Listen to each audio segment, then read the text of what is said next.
We gotta live in the future. And the future is, we're gonna get this birdie.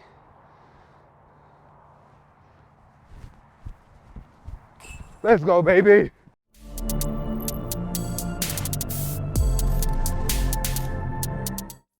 Here we go now. What is up, YouTube? Welcome back to the channel. If y'all have not seen, we actually just got done playing the front nine of this Big Mac course, and we were playing the shorts still, and we are still playing the shorts. Currently even, if y'all haven't seen the video, sorry, I just spoiled it right there, but we're currently even going into this back nine. So let's just see if we can shred it up a little bit. Don't really know what my goal score is coming out here.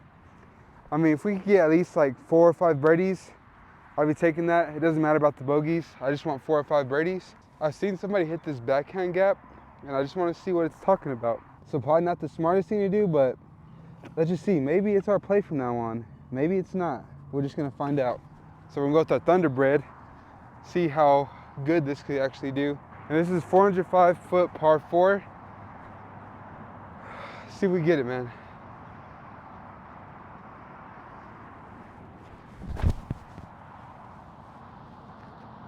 I mean, that's looking good. It's just too straight. Dang it. Really wanted that to swing at least a little bit more further left. Honestly, thought we were going to be a lot further right, just by the way that this kind of like flew kind of dead straight. But let's just see if we can get this one just like a light little toss with our judge. So we get to go in for our eagle.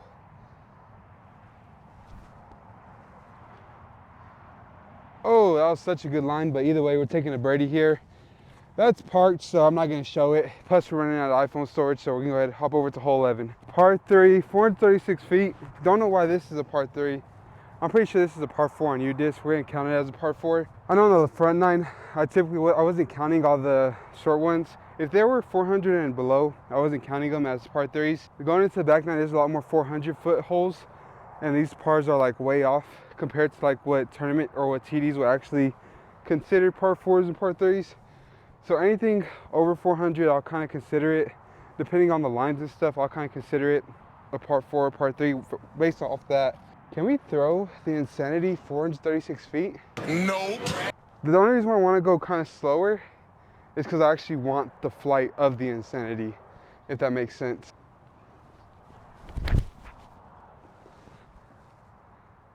That was way too straight. Dang it. So I kind of wanted, I guess I wanted probably the flight of maybe my turn, or at least something a little bit less stable. Maybe the Leopard 3 or the Leopard could have done it too. Let's see if we can get our zone up there.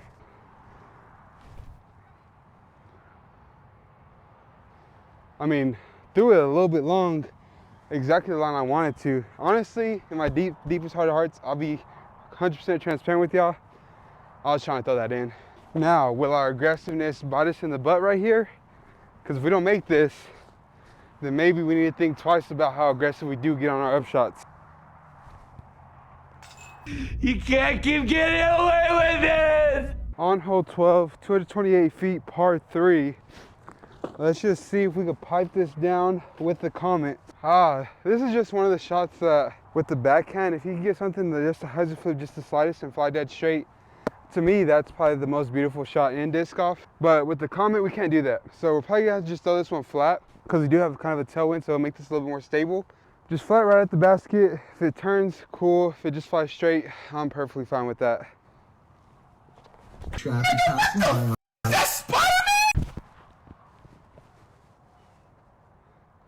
I mean, a lot lower, but if we had threw that higher, the only thing that would have probably happened was it just would have hyzered out a lot more quicker and probably hit one of those trees on the outside. So I just wanted to throw that. Typically, I probably just forehand something right down the fairway. Also, on the tee, I did say that I wanted to throw that one flat, and I kind of threw it on just the tiniest bit of hyzer. So I can't really get mad at the skip. Or I believe that if we'd have got it actually flat, it would have probably hit the ground at the same angle. Or not on hyzer, but it'll hit it flat and it'll probably just slid right up to the basket. Let's go, baby. That one came out flat though. And I knew that was dead center as well. As soon as that thing left my hand, baby, you saw me, I was running that bad boy in. Man, if y'all watched my front nine, y'all know that I was hitting basket left and right with the jump putts. So for me to finally make one means the world. That's probably the highlight of this round so far. We got hole 13, par 3, 303 feet. I think I'm just gonna throw a hyzer out here with something just a little bit flippy so we can actually get that glide over to the left. Because I think something stable, it's just gonna fly and just land just pretty much dead center of where I throw it on hyzer. So let's just see what we even got in the bag to do that. I believe the stalker might be the disc for this hole.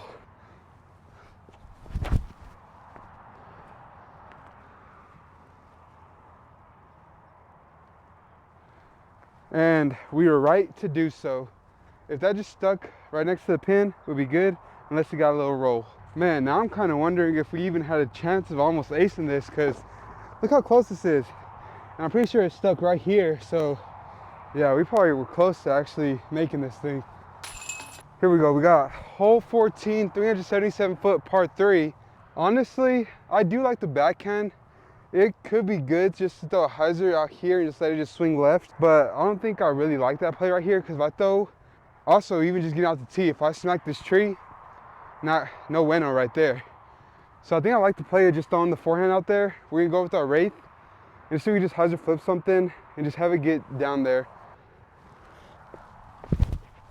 Oh, buddy. I was trying to throw that on hyzer, came out flat and low.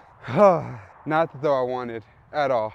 Okay, it's gonna be kind of tough to actually see the basket from right here, but I mean, I'm gonna have to try to do my best to do with whatever I can with the little amount of space that we actually do got over here to actually try to get our up and down. Oh, I don't like these little thorns, man. That's what Lubbock is known for. I'm gonna do a little Texas flip right here so I give myself just the tiniest bit of room. Kind of have to get out of it. Okay, we'll at least have a putt at it. Oh man, I don't like this. Come on, baby. Can we keep our putting streak alive right here? I believe it. Do you believe it? Let's just see. I don't even know if my camera's positioned in a good position. We got it right, so let's win. So this will kind of stable up the putter a little bit. Let's go flat on the right side. Oh, okay, it stayed in.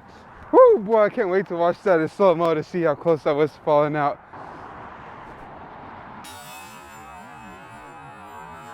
Gotcha. Okay, here we go. We got hole 15, 852 feet, I believe. 828 feet, my bad. 828 feet, par 5. What you really want to do is just honestly get as much as you can off the tee, dead straight, because you at least want good footing. If you get it too low and you end up on that sloped hill up there, you don't really have the best footing to actually get up and down from. So I think right here, we're just gonna go with the Rampage, because we do have like a little bit of a left to right wind, and I kind of want a wind fighter, because I at least want to throw it at that tree and let it just either get lucky and go just right of it and have some sort of room, or I want to just hyzer right in front of it and at least get decent footing.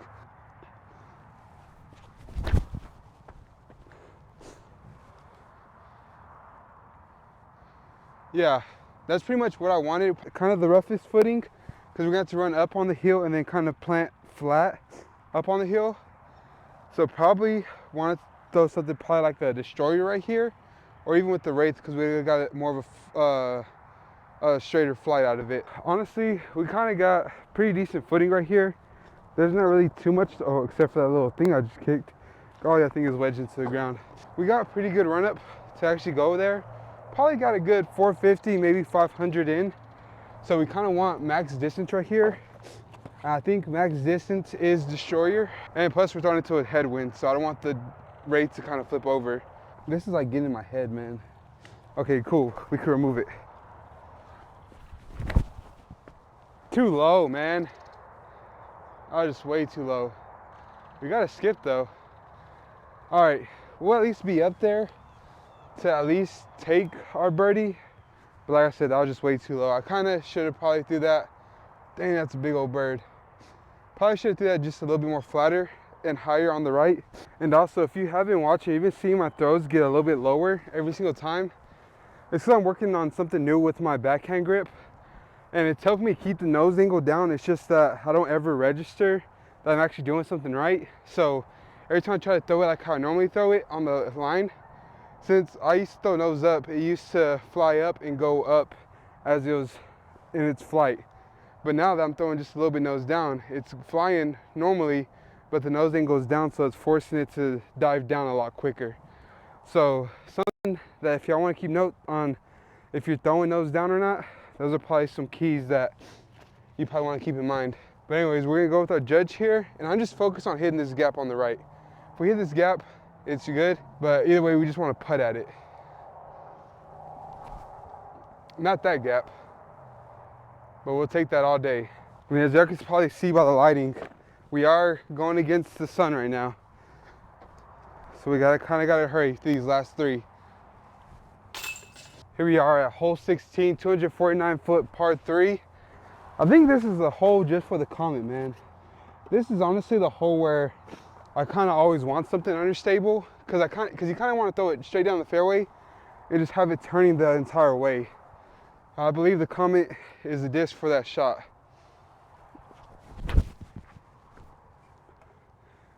All right, we'll have at least a forehand to get up and down. Probably should have threw that on the left side of the fairway and let it turn over right into the middle of it. Okay, and in my mind, I keep on just playing against myself. So what would the old me do? The old me will probably try to throw it in. And the old me probably had like a 20% chance of making it. But let's just say the old me did make it. So I gotta make this to force a playoff against the old me. So let's see if we can do it, man. That ain't gonna do it. All right, we live to fight another day. Okay, we're on hole 17, 648 foot par 4. I could pull a good 490 on any course. It's just, we got a tailwind today. So we're gonna see what the capabilities are for the Wraith. This is probably my furthest flying disc. It's probably out of this or the turn, but the turn is like, if I want that extra juicy distance on Anheuser. This is just normal distance. If I want something just a hyzer flip, turn, and then you go straight. But anyways, this hole is just blast it as far as you can straight, and then really your second shot is really what dictates whether or not you get a birdie or not.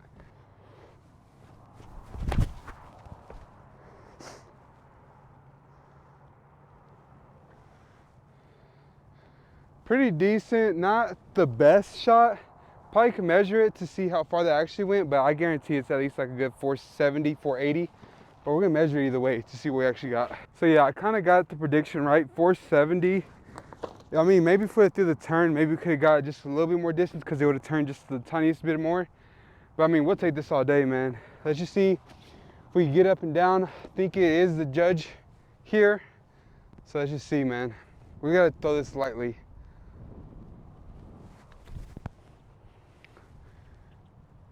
Yeah, if that just stuck right where it is, should have a little tap in to get our bird. Come on, man. There we go. Now we're at that 4 under mark that I always like to get. Let's just see if we can end it off. We'll get one more on hole 18. Okay, we're at hole 18. It is a par 3, 303 feet. And honestly, we just want to throw something out to the right, let it just hyzer into the basket. All we can do is execute our shot. Whatever happens afterwards ain't our fault, you feel me? Oh, that's way too high to do anything. Yeah, it's gonna swing way left. Great distance, too high, and I didn't throw it far enough right. So like I said, put it through exactly where we wanted to. I mean, you see it's barely a little bit deeper than pin high. So we've probably been parked.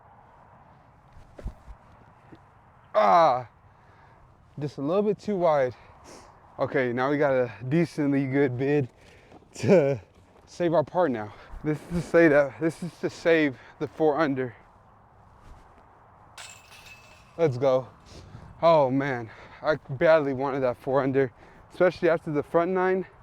We started off hot on the front 9 and then just kind of had one bad hole that kind of halted us. And on here we had one good hole that kind of boosted us forward. So if it wasn't for that jump putt, I don't think our round would have went the same, because I was already kind of in that like little mellow area where I was kind of just going to transition into funny, humorous instead of being good.